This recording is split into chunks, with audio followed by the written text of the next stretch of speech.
All statements and opinions expressed by guests of the Adult in the Room podcast are strictly their own and do not necessarily reflect the beliefs or opinions of the host, producers, or advertisers. All interviews are presented in their most complete possible form in the interests of free speech. No statements should be interpreted as financial, legal, or medical advice. Listener and viewer discretion are strongly advised.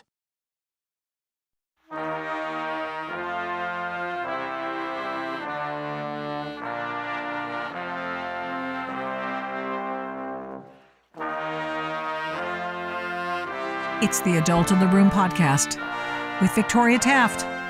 That's me. But Jeff Dornik is a person who is very conversant on all things digital, and he is the CEO of Pickaxe. It's a social media platform. There is, he's got a new book. In fact, let me show you the book. Hold on here. I want to make sure I get the book out there. Follow the Leader. And I'm glad he's here today.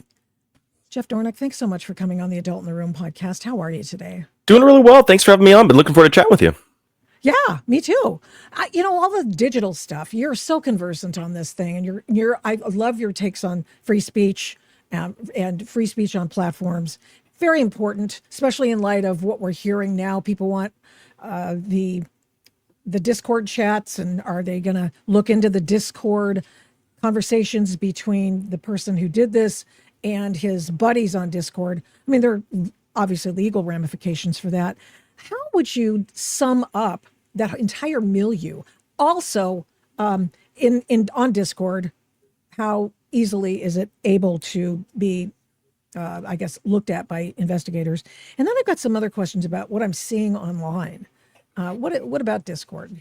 Yeah, it's really interesting specifically with Discord, because from what I understand, both this basically assassin, this guy Tyler, as well as the guy who attempted to assassinate Donald Trump, both coordinated with other people on Discord. And so I think because of the way that the infrastructure is built out, there's a lot of anonymous accounts. There's a lot of, it's very easy for different people to get on there under pseudonyms and all that kind of stuff, which, again, from my perspective, I think a lot of times when we see these types of events happening, and I can't speak specifically to this one, although things do seem to be hinting in that direction, that some of these people may be actually activated by bad actors, whether it's our intelligence agencies, other intelligence agencies, but they actually prey upon a lot of these people, especially people in the gaming community. A lot of them don't have strong community and strong relationships with other people. Mm-hmm. And so what ends up happening is that they're very easily activated,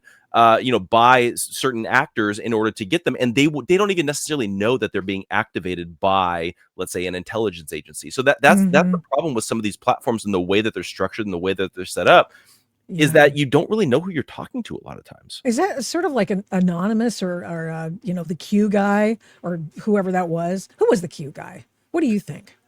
Probably intelligence agencies. It's funny because the CNN claimed it was this guy Jim Watkins, and I've had Jim on my show multiple. Oh, have you really? Yeah, I've had Jim on my show multiple times, and he's an interesting dude. I don't think that he would be Q just based upon my conversations with him. But it's a funny story. When I was interviewing Jim, it was right in the middle of all the Q craziness, and I never got into that. But I was like, I want to have a conversation with the dude. CNN says this is Q, so I ended up having a conversation with him. I asked him flat out, "Are you Q?" The second I do that, I had like 500 live viewers watching at that moment. The second I did that, it dropped down to like 12. And then the crazy thing, Jim started singing the Teletubbies theme song in the middle of the show. It went from 12 back up to 500. And that happened 3 times over the course of our interview, and they were censoring that. Because I had hunches that, is this intelligence agencies? Are they covering something up? Are they pushing a PSYOP? Are they pushing propaganda? And the more that I look at it, the more that I think that it was a PSYOP. Yeah. I mean, it kind of feels that way for sure. And the whole J6 thing was, I'm probably going to get in trouble on YouTube. We'd like to keep this episode on YouTube. Last one, we couldn't. But anyway, be that as it may. So you're thinking malefactors get in these chat rooms and begin to try to, and whoever they are, try to cause chaos. Well, yeah, well, and the thing is that they know kind of who to prey on, and the certain kind of people. Maybe they're alienated from their family. A lot of times you can tell certain things by the way that somebody communicates or talks or acts or things like that. A lot of times they could be alone, or they spend hours and hours and hours on these chats and in gaming and all that kind of stuff. And so there is a kind of like a specific target that they would go after. And a lot of times there's mental illness or there's something involved. But again, it's strategically they know who to go after. And in all reality, if you look at the vast majority of assassination attempts that have happened over the course of history, almost all of them it ended up having some form of interaction with an agent, whether they knew it or not. Going back to the JFK assassination, the MLK assassination, as time goes on, the truth comes out, and they almost always had some form of interaction with an intelligence agency, whether it's ours or a foreign one. Yeah, that's so true. On your platform, with Pickaxe, your app, you claim not to allow that. How does that work? Yeah, so what we actually do is we actually care about having a blue check mark and have it actually mean something. And so for us, we do a free verification. You can upload your ID. We delete it after we verify your account. But then that way, if somebody has a blue check mark on our platform, they are who they say they are. They're not some secret bad actor. You're not going to have anonymous accounts. One of the really big problems that we see on some of these other platforms is bots and anonymous accounts and trolls and all that kind of stuff. And so what we do is we're combating that by basically making it to where if you want to be seen, if you want to trend, if you want to have a recommended profile, you need to have a verified account. Otherwise, you're not going to be able to manipulate the systems, manipulate the trending, manipulate anything on our platform. You can still be there, you can comment, but you can't really, you're not going to be seen. You're not going to be able to build a big account like you can on some of these other platforms. So that's kind of why we do the verification the way we do. So, I mean, remember Elon Musk said he was going to basically do that for his Twitter 2.0, known as X. And I could not help but wonder after this episode last week with Charlie Kirk that I don't know how much time you spend on X, probably not a lot because you've got other things to do.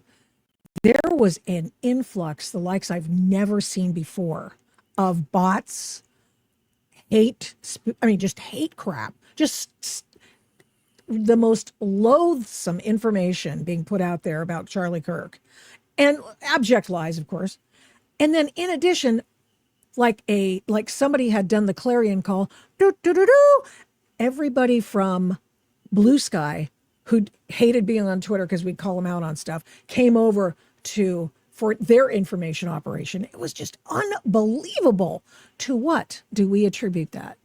I mean, honestly, it is a known fact from all the different kinds of reporting and investigations that I've looked into that intelligence agencies, again, both ours and foreign, use bot farms in order to manipulate and push propaganda.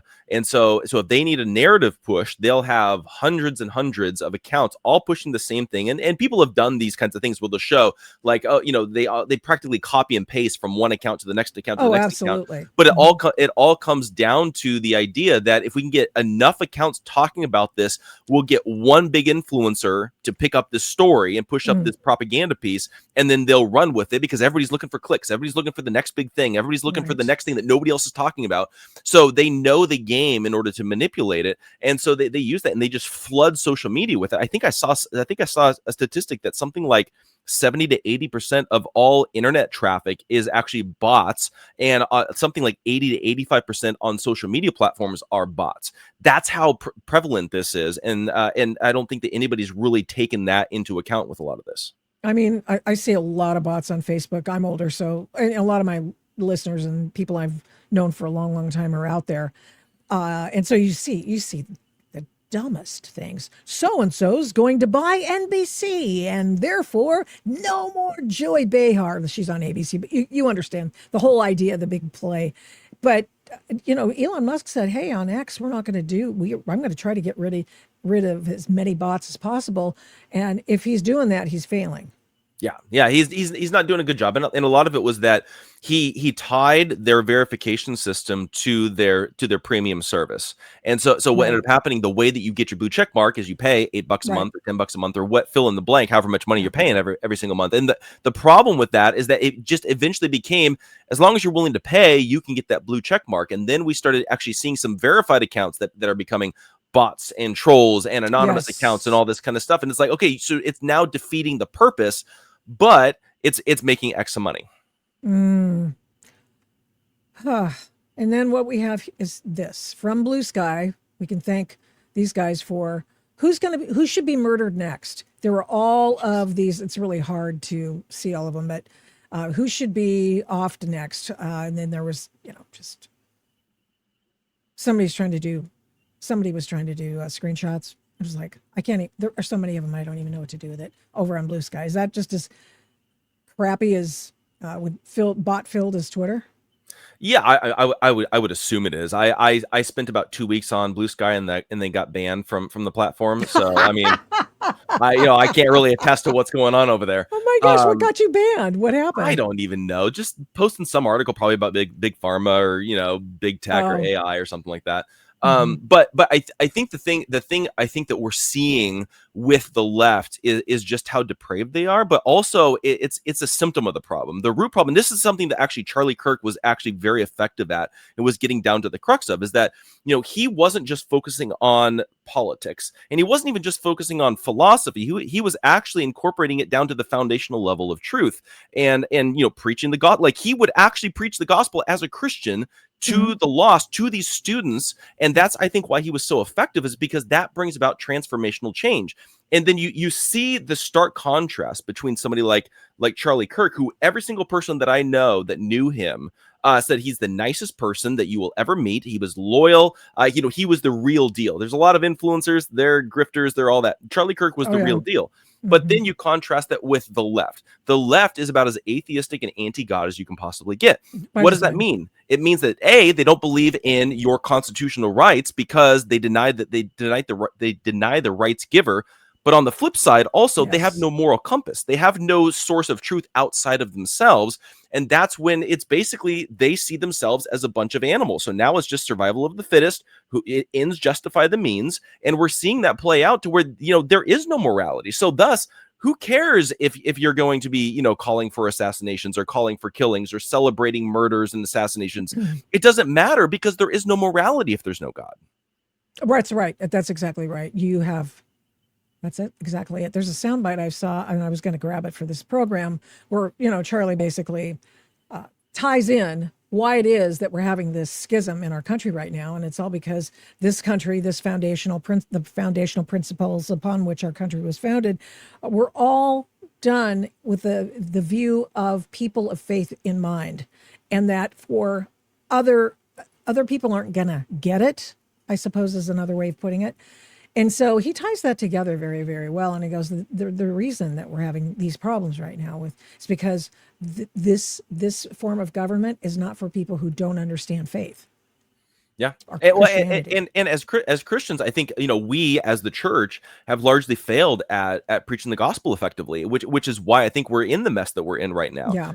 Especially when I've looked a lot at more, recent, like, church history. When I started out podcasting, was actually a Christian podcast. All I did was interview theologians and all that. But it's really interesting, because you see, going back to like the 90s and early 2000s, there was this shift in the church to where you began to not see the Billy Graham type evangelistic events happening at the same time. Now it started being, you'd have these theological debates, and you'd have conferences about theology and about the gospel within the four corners of the church. And you're just sitting here, but what about preaching the gospel to the lost? And that's the problem, is everybody forgot to actually go out into the world.